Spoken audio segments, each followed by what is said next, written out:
ఋగ్వేదంలో సింధు నది అంటే ఇండస్ నదికి 5 ఉపనదులు ఉన్నాయని ఇందాక చెప్పుకున్నాం కదా. సో ఆ 5 ఉపనదుల పేర్లు ఏంటి, వాటి కోడ్స్, ప్రస్తుత పేరు, ఋగ్వేదంలో పేరేముంది, అలాగే గ్రీకు నామంలో ఉన్న పేరేంటో తెలుసుకుందాం. ఈ కోడ్స్ అయితే మీరు గుర్తుపెట్టుకొని ఈజీగా ఉంటుంది అనమాట. సింధు నదికి గల 5 ఉపనదులు JRBSC. JRBSC అనేది కోడ్. జే అంటే జీలం, జే అంటే జీలం నది ప్రస్తుత పేరు. ఋగ్వేదంలో ఉన్న పేరు వితస్తే, అయితే గ్రీకులో ఉన్న పేరు హైడాస్పస్. జీలం నదికి జే అనేది కోడ్, ఋగ్వేదంలో పేరు వితస్తే, గ్రీకు నామంలో హైడాస్పస్. నెక్స్ట్ వచ్చేసి రావి, ఆర్.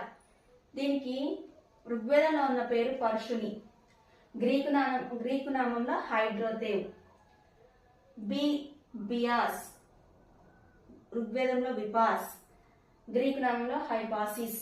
సిస్ గుర్తుంచుకోండి, యాస్ పాస్ పాసిస్. నెక్స్ట్ సట్లేజ్, ఎస్ అంటే సట్లేజ్, ఋగ్వేదంలో శత్రుది, గ్రీకు నామంలో జరద్రస్.